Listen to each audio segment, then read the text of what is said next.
मित्रांनो नमस्कार. आजच्या भागामध्ये खूप मोठा इंटरेस्टिंग ट्विस्ट घडला आहे. तर आजच्या भागामध्ये आता इकडं जी मंजू आहे, मंजू सत्यासोबत बोलत असते आणि सत्य आणि मंजू दोघीजणं बोलत असतात.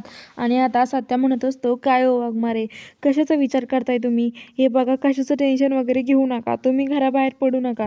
हे बघा तात्यासाहेब तुमच्या पाळतीवर असेल. त्यामुळं तुम्ही काळजी घ्या स्वतःची. मी कायम तुमच्यासोबत राहील." तर आता मंजू म्हणते, "अरे सध्या मी पोलीस आहे.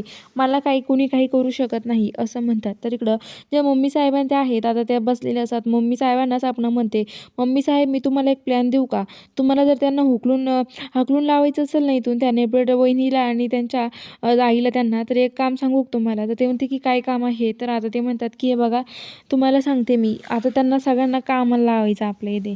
म्हणजे बरोबर मग ते राहतील इथे आणि कसं राहतील मग बघा ते आपोआप निघून जाईल," असं म्हणतात. तर आता ती म्हणते, "ठीक आहे, स्वप्ने भारी प्लॅन केला तू." तर आता इकडं मंजू सत्याला म्हणते, "सत्या हे बघ तुला एक सांगू का, आपल्या दोघांमध्ये तसं काही नातं नाही आहे. फक्त आपण इथे एकत्र राहू म्हणजे असं काही नाही आहे आपल्या दोघांमध्ये. कारण आपलं नातं तेव्हाच संपलं आहे. आणि हे बघ तुला जर एवढंच निर्दोष असला तर मला तू हे करून दाखव, प्रूफ करून दाखव." तर सत्या म्हणतो की "काळजी करू नका वाघमारे, मी तुम्हाला लवकरच सगळं काही दाखवेल," असं म्हणत असतो. आणि आता मंजू एकटीच बाहेर बसलेली असते. तेवढ्यात तिथे मम्मी साहेब येतात आणि म्हणतात, "काय गं निबुळट, काय बसली इथे?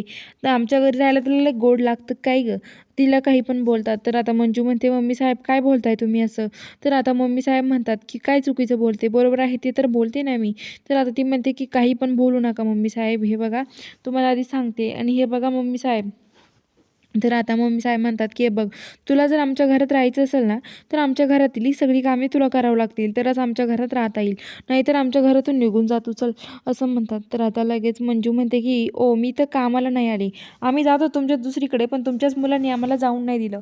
त्यांनीच आम्हाला इथे थांबवलं आहे. आम्ही चाललो होतो ना, आम्हाला जाऊन द्यायचं ना मग त्यांनी," असं म्हणतात. तर बघूया आता सत्या मंजूला सगळं काही हे करून दाखवणार आहे. समक्ष दाखवणार आहे की नेमकं काय घडलं होतं. आणि तो म्हणला होता की "मी तुम्हाला तुमच्या समोर आणून दाखवेल तात्यासाहेबाची बायको जिवंत आहे." नक्की काय घडतं हे बघायला चॅनलला सबस्क्राईब करा.